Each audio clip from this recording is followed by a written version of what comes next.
Glen Constantin, coach of Laval Rouge. Welcome back to another Vanier Cup. This is familiar territory for you, of course. My question is, does it get any easier, nerve-wise, for a coach, head coach of a team? That's probably the part that's the easiest. I don't think you get nervous. I mean, like I get nervous in other aspects of my life, but like people go, oh, you must be nervous on football. It's the part I feel most comfortable. So I don't get really nervous, and I think I've been around, so I don't get too nervous. How does this team differ from the one that we saw raise the Vanier Cup in 2022?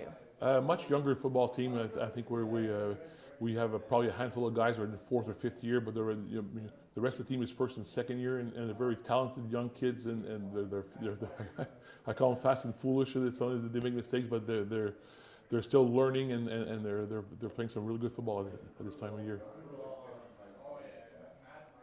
How have you relied on your quarterback this year? He is a returnee from 2022. I know maybe the beginning of the season didn't go so hot for Arnaud, but he's really taken the role in the leadership. What does he bring to your team? Well, that's the first thing I think that's changed with him. He's become a leader. Like he was always somewhat of a leader because he was a quarterback. Now he takes charge of the team, and I think there's a lot of credit because he had a real tough year in 23. And he bounced back. He should be the comeback player of the year in the country. He went, he nearly lost his spot as a starting quarterback. He embraced the challenge and he rose to it, and he made everybody around him better. He made some speeches in the locker room that that he said, well, no, he's got a firm grip on the offense, and that's all the credit to him. What did you learn about your team? A narrow victory over Regina last week. I'm wondering what you learned from that game. Well, basically, I know that they're very resilient, but we had a tough trip out there. They played a tough opponent, and to come back, I think they showed resiliency and they rose through adversity, and I think they really believe in their chances of winning every game they actually step on the field for. Your defense has been outstanding this year, allowing just 13.3 points per game, but you're playing a very explosive offense in Laurier. What's the strategy for your team going in?